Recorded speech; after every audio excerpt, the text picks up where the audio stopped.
بسم اللہ الرحمن الرحیم۔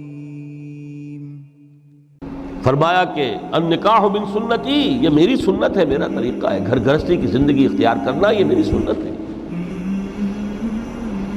3 صحابہ پر کچھ اسی طرح کا غلبہ ہو گیا۔ صحابہ میں ہر طرح کے لوگ تھے،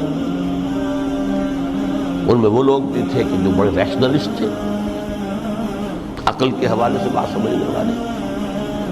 حضرت عمر کو ہم کہہ سکتے ہیں کہ سر خیل تھے ان کے رضی اللہ تعالیٰ۔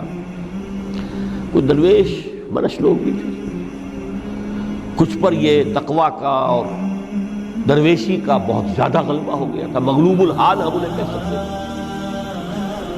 حضرت عبداللہ ابن عمرو بن العاص رضی اللہ تعالیٰ عنہما، ایک عجیب سائملٹینیس کنٹراسٹ ہے باپ اور بیٹے میں۔ عمرو بن العاص بہت بڑے سیاستدان، مدبر، عرب نے چوٹی کے جو 3 سیاستدان پیدا کیے ان میں سے ایک عمرو بن العاص ہے، واریر، کانکرر، سیاستدان۔ لیکن عبداللہ ابن عمرو بن العاص بالکل درویش، روزانہ روزہ ساری رات کھڑے ہیں، نہ بیوی سے کوئی سروکار، نہ کسی سے کوئی سروکار۔ حضور کو اطلاع ملی، بلا لیا، جواب طلبی ہو گئی۔ یا عبداللہ اولا مخبر انک تصوم الدہر وتقوم اللیل، اے عبداللہ مجھے یہ خبر دی گئی ہے تم ساری رات کھڑے رہتے ہو، روزانہ روزہ رکھتے ہو، کیا کہتے ہیں؟ جی حضور ایسا تو ہے۔ لا تفعل، مت کرو ہرگز۔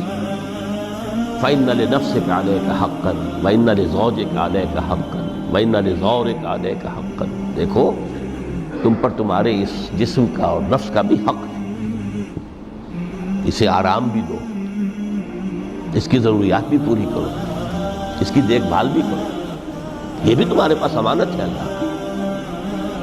پھر تم پر تمہاری بیوی کا حق ہے۔ کسی صحابی نے دیکھا تھا حضرت عبداللہ ابن عمرو بن العاص کی بیوی کو کہ وہ بالکل جیسے کہ میلی کچیلی حالت میں تھی۔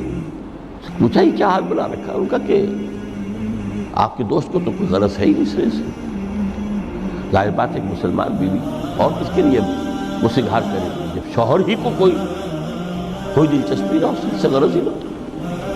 لا تفعل، رات کو سو بھی، دیکھو مجھے میں رات کو سوتا بھی ہوں، نماز پڑھتا بھی ہوں، میں روزے رکھتا بھی ہوں، نازے بھی کرتا ہوں، دیکھو زیادہ سے زیادہ ہفتے میں 2 دن روزے رکھ لیا کرو۔ تو حضور مجھے اور تھوڑی سی اجازت، اچھا 1 دن ناغا 1 دن روزہ، صوم داؤد، اس سے آگے کی اجازت نہیں۔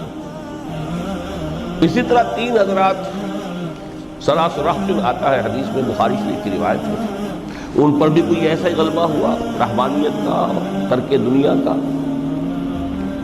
انہوں نے آ کے ازواج مطہرات سے معلوم کیا آپ کتنی رات نماز پڑھتے ہیں، کتنا دو سوتے ہیں، مہینے میں کتنے آپ روزے رکھتے ہیں نفلی۔ انہوں نے کوئی، وہاں تو کھلی کتاب تھی سیرت محمد صلی اللہ علیہ وسلم، جو کچھ تھی حقیقت بیان کر۔ اب دیکھیے ایک عجیب ذہنیت، انہوں نے دیکھا کہ یہ تو کم ہے، ان کے اندازے کے اعتبار سے تو بہت کم ہے، لیکن یہ کہ اپنے آپ کو ذرا تسلی، حضور کی تو کوئی ضرورت نہیں ہے، آپ تو معصوم ہیں، آپ کے سے کوئی گناہ نہیں ہوا، کوئی خطا نہیں ہوئی، آپ کے لیے تو یہ اتنی عبادت ہمارے لیے تو کافی نہیں، ہم تو گناہ گار ہیں۔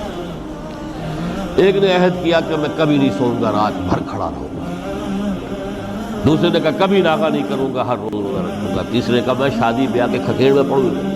حضور کو اطلاع مل گئی، طلب فرمایا، ڈانٹا آپ نے، آپ لوگوں نے یہ کہا ہے؟ جی ہاں ہم نے کہا تھا۔ واللہ خدا کی قسم میں تم میں سب سے بڑھ کر متقی ہوں، لیکن میں رات کو سوتا بھی ہوں، نماز بھی پڑھتا ہوں، روزے رکھتا بھی ہوں، نافلے بھی پڑھتا ہوں، میری گھر گرستی کی زندگی ہے، میری بیویاں ہیں۔ من رغب عن سنتی فلیس منی، یہ ٹکڑا جو جوڑ دیا جاتا ہے نکاح کے خطبے میں اس حدیث کے ٹکڑے کے ساتھ، یہ 2 علیحدہ حدیث ہے بالکل، النکاح من سنتی، اور یہ ٹکڑا اس طویل حدیث کا ہے، من رغب عن سنتی فلیس منی، جو میری سنت کو پسند نہیں کرتا پھر اس کا مجھ سے کوئی تعلق نہیں۔ یا نفس ان لم تظفری لا تجزعی